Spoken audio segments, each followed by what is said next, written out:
Ladies and gentlemen, I really understand it was nice to stretch the legs and take a drink, but it would be great if you can come down again, grab a seat, and then we'll continue.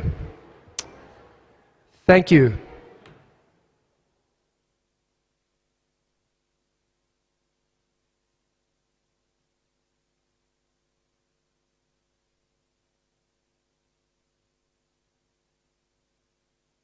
Please take your spots, it would be very kind, thank you.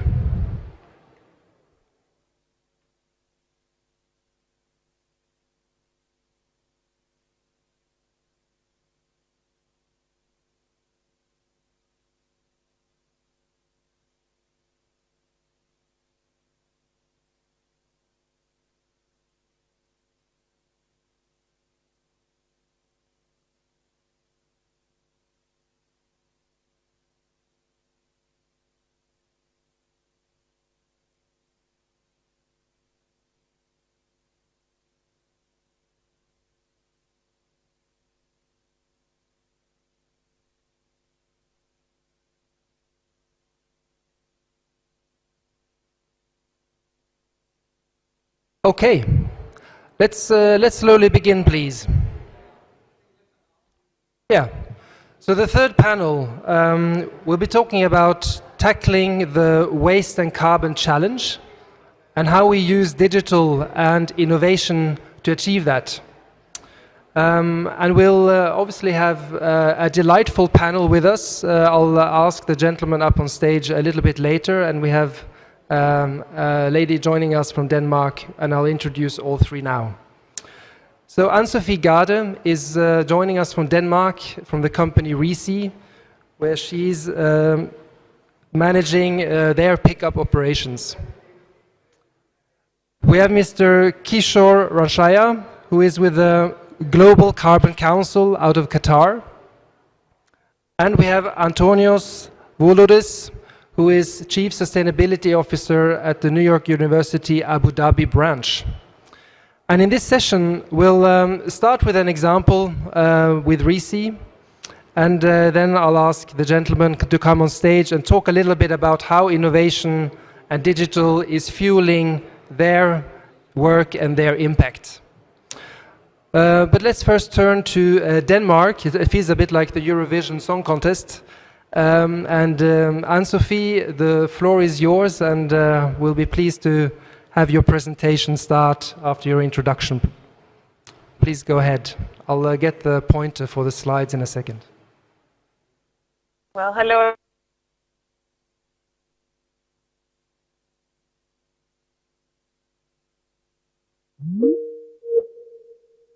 From RISI project in Denmark.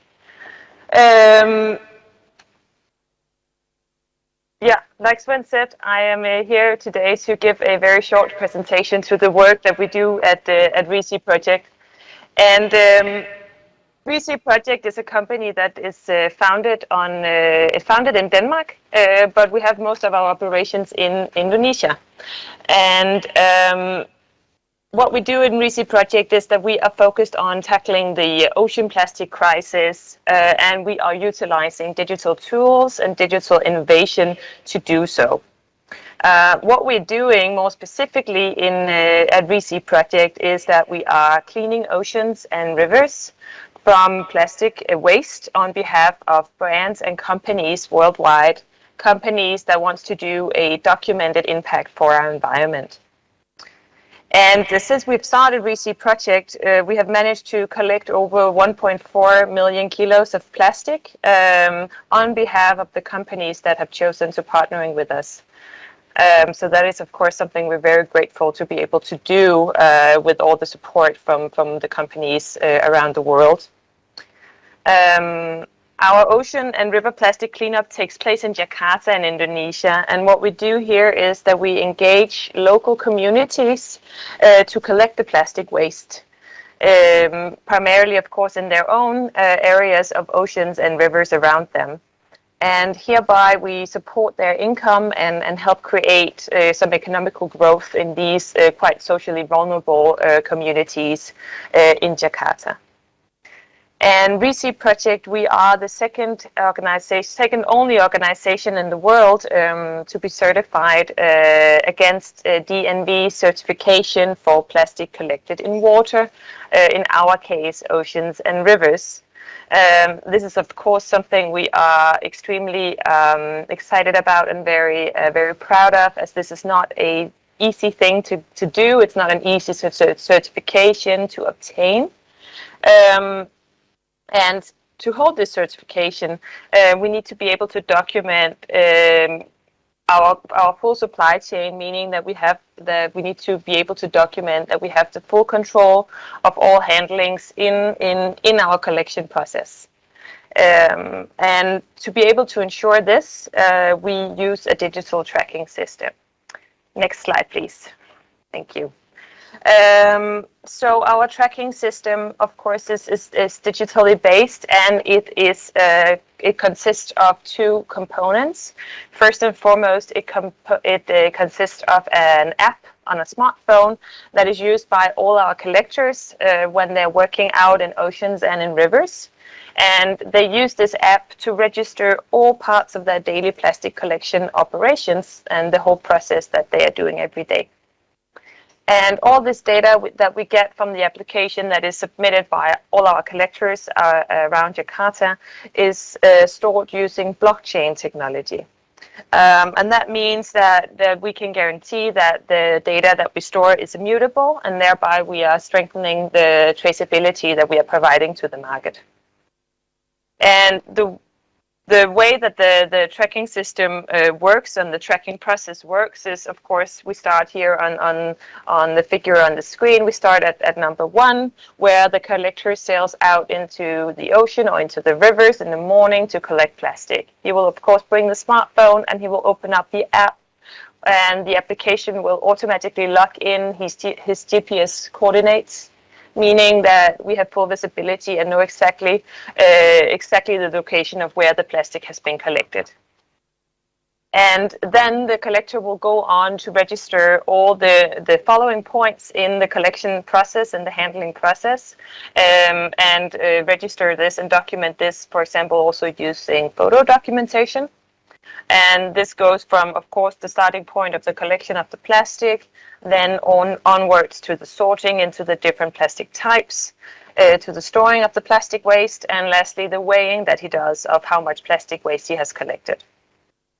After this, we will then come and pick up the plastic waste that he has collected in a given week, and we will transport it to our centralized sorting station, which is placed in West Jakarta, in Indonesia as well. Here we will weigh the plastic one more time to confirm the weighing, and after this we will fine sort the plastic, and we will then distribute it onwards for recycling and for waste handling purposes. So this was my short introduction of how our system works and how we try to secure full traceability and assurance in the work that we do and the plastic that we collect in Indonesia. And this is, of course, the main point from this is, of course, that using digital tools like this has enabled us to be able to document the impact that we do on behalf of all the companies around the world that choose to partner with us. So I would just like to thank you all for listening in, and to the Expo 2020 for giving the possibility for me to present a little bit today, and I will pass on the word to you, Sven. Thank you, Anne-Sophie, very much. If we can blend back in the presentation. Yes, what you see here to the right is the standard. So Anne-Sophie mentioned we have a standard for chain of custody collection of ocean plastics. And it is coming from any hydrosphere, so it can be ocean, river, lake.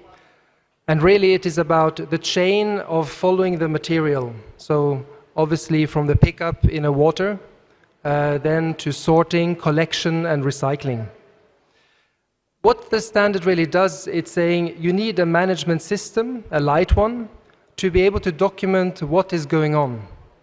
And if we then look at the left side of the illustration, you see various screenshots. And this is enabling the collectors. So these are fishermen, 60 to 80 fishermen in the Indonesian waters that can thereby, let's say, log their catch.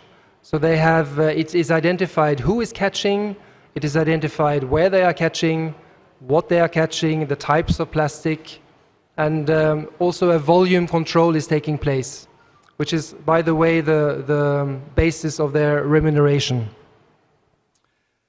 Now, when it comes to environmental traceability, the certification is not only dealing with that, but it's also looking at a little bit the wider picture.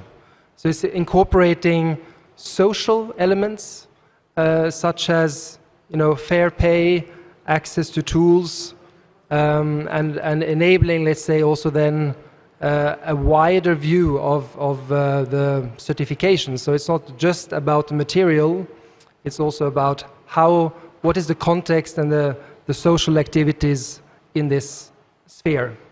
I think this is in general terms relevant for ESG or sustainability, that it's not just about the environmental, but you also have to look at how is this taking place in reality.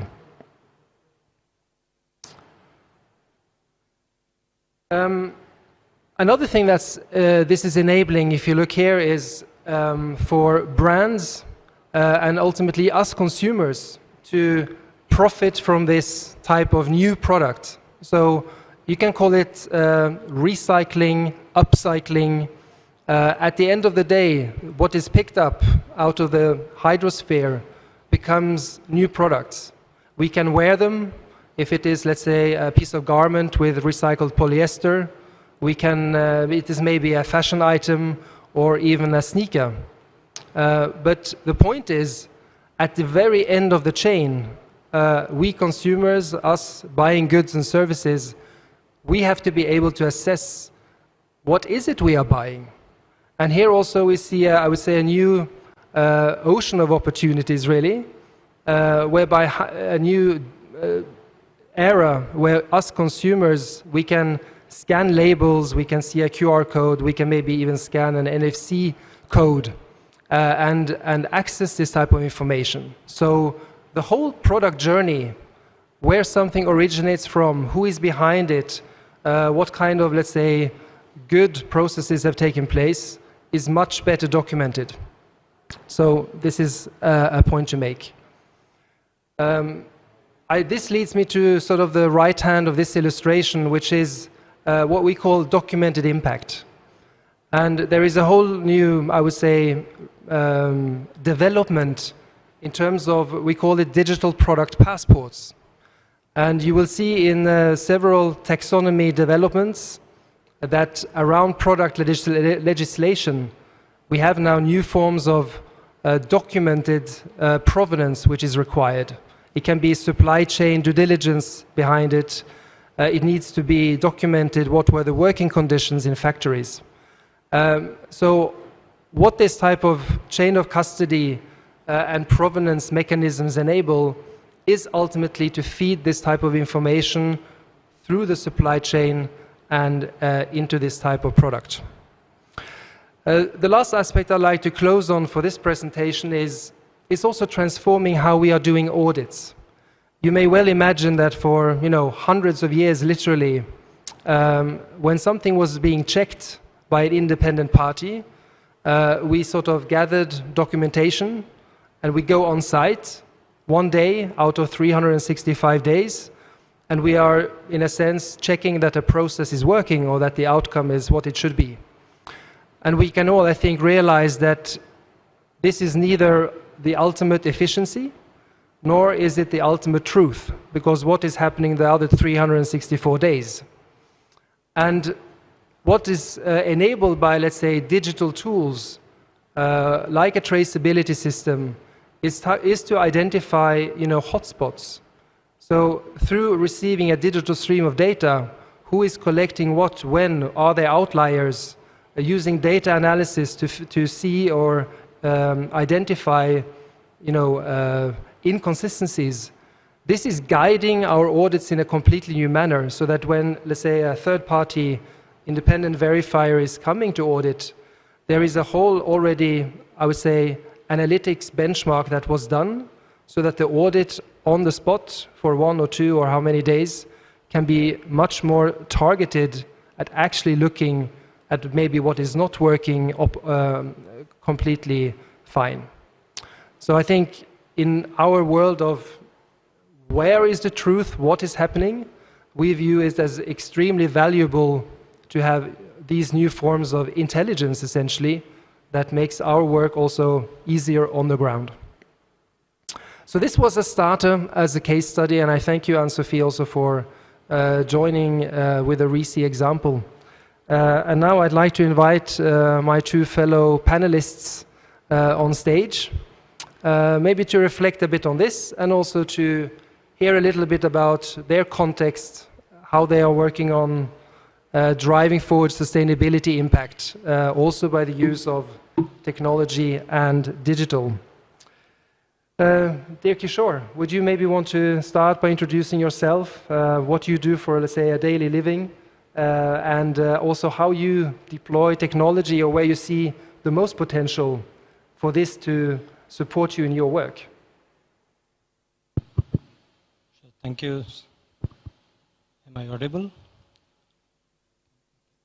Thank you, Sven, and thank you, DNV team, for having us, me and my colleagues here as well from Global Carbon Council. So my name is Kishor Rajhansa, and I'm Chief Operating Officer at Global Carbon Council.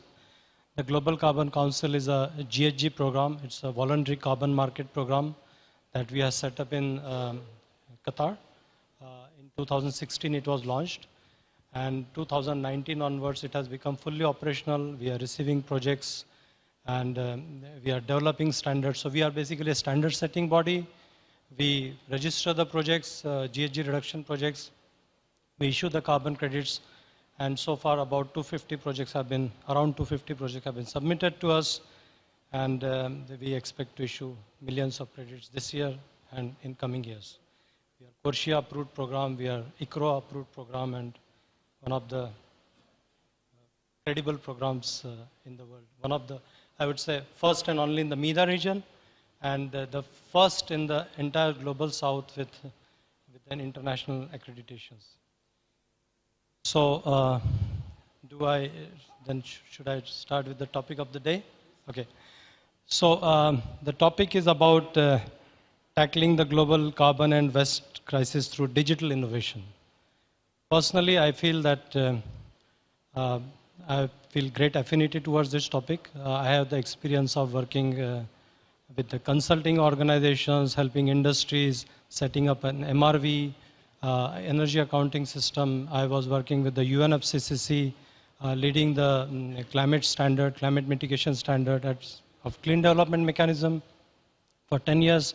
And from 2016, I am working with Global Carbon Council, setting up the whole carbon market in this part of the world, as well as to help the global community as well. So to me, digitization is of extreme importance as far as the climate action is concerned. And I will start with the fact that the Paris Agreement in its COP26 has finally given us Article 6. And Article 6 is about carbon markets. And if you look at the Paris Agreement in totality, Article 13 on transparency for support and action, Article 6 on climate action and carbon markets, Article 4 on NDCs. If you look at all the articles of Paris Agreement, each article, if you try to interpret, digitization is important, whether it is climate finance, whether it is mitigation, whether it is carbon markets, so on and so forth. So I would say my topic is, unlike the previous one, a very beautiful case study which was presented, I would try to cover the topic in a broader perspective. And the perspective is like this. If we have to catalyze the climate action at different levels, we have to talk 3 levels. An international level, the national or regional level, and the project level, or the specific organizational level. And digitization and innovation in digitization is important at all these levels. If you talk about national or international, national or regional level, I can tell you from my experience leading the standardized baseline work and the industrial benchmark work in the UNFCCC. For 10 years, we have found the most important and the most challenging aspect of developing the benchmark, the baselines for the sector, is the data collection. And the data collection, we want to collect from the distributed activities, different plants and utilities and power and manufacturing level. It is always a challenge to collect the data, and IoT-based technology is the answer to that. We must have a centralized monitoring system, centralized data collection and acquisition system to be able to develop a proper MRV, the monitoring, reporting and verification system for climate action, and to be able to set up industrial benchmarks. We are within Global Carbon Council, we are as I said, we are a standard setting body. We are trying to develop benchmark. We are developing the methodologies for monitoring, reporting and verification. We have the plans to set up our own monitoring systems in place. We would be easing the monitoring system for the projects in coming days by allowing the IoT-based submissions to us in terms of monitoring of the data. Coming back to then international level, what is the most important part of the Paris Agreement is the global stocktake. We are talking about the net zero by 2050. All the countries must reduce the emissions by a certain percentage every year, and that is what they have committed in the national determined contributions. If that has to happen, we must have a national accounting system in place, which can only come through a very sophisticated web-based program, a centralized depository where we collect all the countries together, and the World Bank's Climate Warehouse has taken that position to be able to help the countries to have a central repository of the climate action as well as the GHG inventory, as well as the Article 6.2 talked about corresponding adjustment. When one country sells the carbon credit to another country, the corresponding adjustment applied to one country, its inventory goes up, the other receiving country, the inventory goes down. So all these climate actions and transactions happening around the world would require a highly sophisticated digitization in place. I can give an example of IHS Market, which is now S&P Global Meta Registry, which has recently come in life. And this repository, this registry is bringing all the programs together, making sure that no double issuances are happening for same project, for same monitoring period, no double claiming by the buyers is happening. So there's a gigantic process is in place where the registries are coming together and setting up a centralized repository. Again, the digitization plays an extremely important role here. And then coming to the project level, I cannot say more than saying that without digitization in future, the climate action is not possible. At a project level, we are talking about the distributed type of activity, whether it is solar rooftop, whether it is biodigester, whether it is cook stoves or agriculture pumps which are fitted with solar PV panels. If you want to collect the data from these distributed type of activity, we must have an IoT-based technology and a system in place which would be able to collect the uninterrupted performance of these devices. I recently came across one of the beautiful application of the IoT-based technology to monitor the performance. I was in India 15 days before and talking to some of those sensor manufacturers who have supplied the sensors to a big tire manufacturing company. This company is actually installing the sensors in each of the tire what they sell. And what it does is basically it is through IoT, it is monitoring the data, the pressure of the tire, and the user of the car gets to know the pressure of the tire in its mobile and immediately takes a corrective action by filling the air. The company claims that it is 4 to 8% saving in the fuel. the less accidents, and the higher life of the tires. You know, these technologies are going to play a major role. Another example of IoT-based technology which is serving the climate action is in a transport sector. I'm from Global Carbon Council. We are also receiving the projects in the transportation sector. Now, in the transportation sector, the major challenge is how do I establish the baseline? If I have a metro, a project is metro or BRT-based technology. If a city adopts a metro, how does it know what was the baseline? How the people were traveling in different modes of transport? Somebody was traveling on scooters, some cars, some auto rickshaws, for example. So how do I know? And there was a beautiful way of doing that just track the mobiles which are going from one direction to another direction. If there are 50 mobiles moving from one direction to another together, then it is probably a bus. If there's two mobiles traveling from one direction to another, then it is car, And based on that, you can actually build up a profile of a baseline in a city. So look at the examples, innovative technologies and innovative solutions which are coming up in terms of setting up the MRV for different things. I can also give an example of what we are doing at Global Carbon Council. We are connecting our program to the exchanges now, carbon exchanges, to allow the spot trading, very efficient and speedy trading of the carbon credits would be able to be done. There are several exchanges who have applied to us, and we are evaluating them. We are also, another part of the GCC is I belong to also GORD, Gulf Organization for Research and Development, which is a parent organization of GCC. It runs a green building certification system.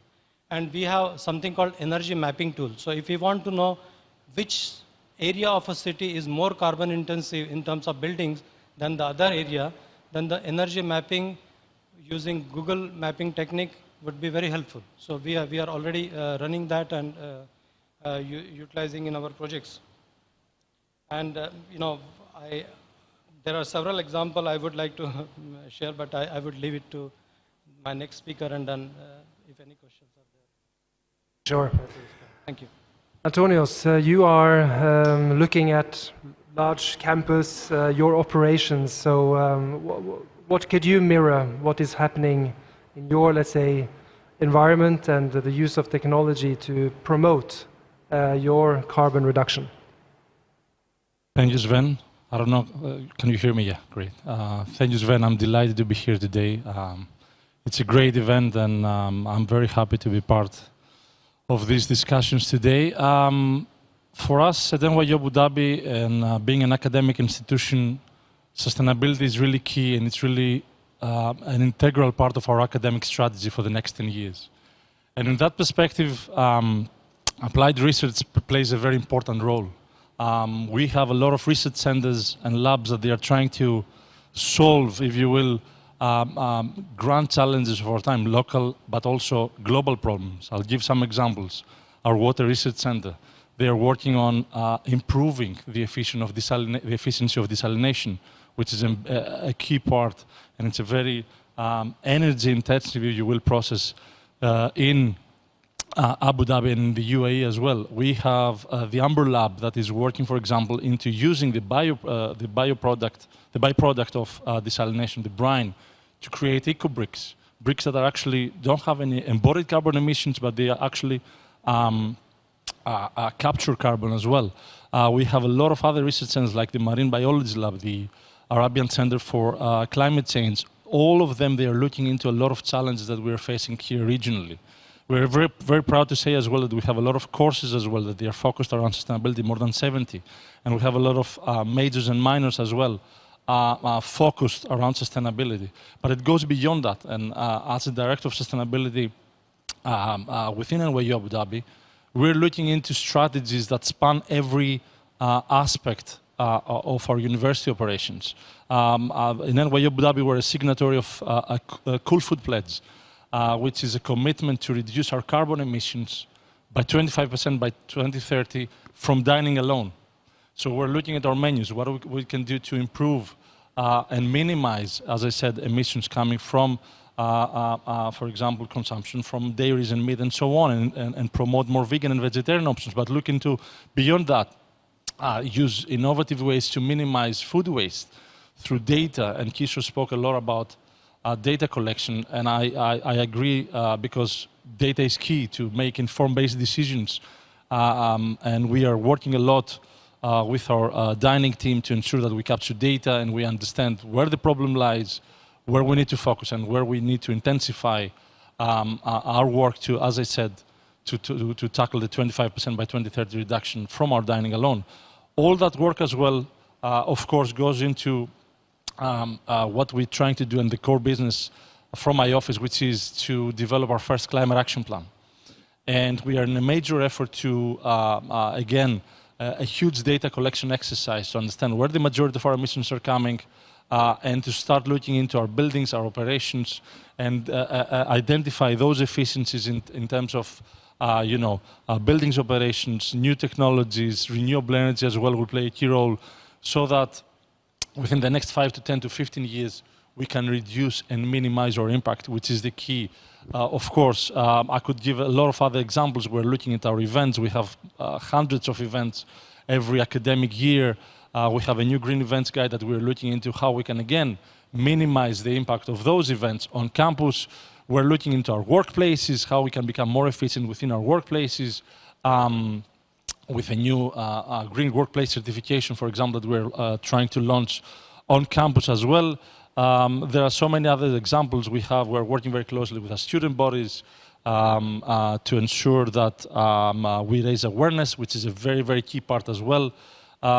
Because in the end of the day, no matter how much we're trying to do, no matter how efficient our HVAC system might be, no matter how many waste bins we might have around, it just takes, for example, and I like to give that example a lot when I speak to people, it just takes one coffee cup to the wrong waste stream so that it can destroy, for example, the work of many. Yeah. So it is really key that we raise awareness. It is really key, and that's what we're trying to do, to create a culture around sustainability, to really change the mindset of everyone on campus. And I think, as an academic institution preparing, if you will, the leaders of tomorrow, this is one of the key drivers, and this is what we're trying to achieve. As I said, I tend to agree a lot with what Kishor, and reflect a lot with what Kishor was saying. As part of the climate action plan work that we're doing a full-scale audit of our buildings, trying to understand efficiencies, how we can save a lot more energy and water, how we can become more efficient and so on. We're looking into new technologies, renewable energy, and we hope within the next coming months we'll be in a position to publish that, and of course over the coming years to follow through with implementation. As NYU Abu Dhabi, and looking into our next decade, being established in 2010 here in Abu Dhabi, we are in alignment with the net zero commitment of the country by 2050. And in this regard, all these principles are embedded, as I said, within our academic strategy, and we are bolstering action to make sure that we will do our part moving forward, reducing our environmental impact and so on. Okay, thank you. Maybe one add-on question to you, Antonios. You have, let's say, many users on your campus, thousands of students and staff. Is there any sort of way in which technology is helping you to harness what they are doing? I mean, are they doing any change in behavior that is causing an improvement, let's say? And are you able to track it? Great question, Sven. I mean, we do have, as you mentioned, we have a very diverse group of users within our campus. We have our faculty, we have our students, we have our staff, we have our contracted staff, and so on. One of the main things that we're looking into is, first of all, understand, the operations, if you will, of the buildings themselves. Which times of the day, for example, specific spaces are being used. What can we do to become more efficient? Can we switch off the lights after a space is not used, and so on? Giving some very, very basic examples. So really understanding the buildings themselves, how we need to operate and how we need to push forward is the key, I believe. And there is so much potential there And I was hearing before in one of the panel discussions, for example, about the great work that IT Hadesco is doing to improve efficiencies into existing building stock. I think looking into our BMSs, looking into our monitoring systems, looking into how we can become more efficient, I think it's key. As a director of sustainability at NYU Abu Dhabi, we're working very closely with our facility management team to become more smart, more efficient, and so on. Good. Well, I thank you all. I think time is up, and I hope that maybe on the green energy tracking, maybe there's a potential for you to work together, who knows? And maybe source plastic from RISI for the chairs in the canteen. Thank you so much, and let me also hand you over the gratitude. Thank you.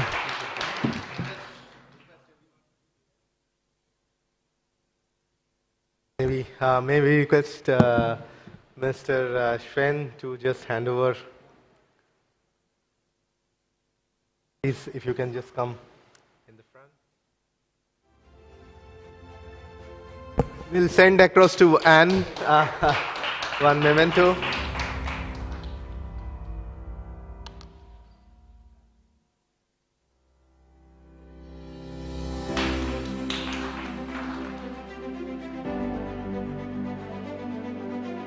And Sophia will send it to Denmark.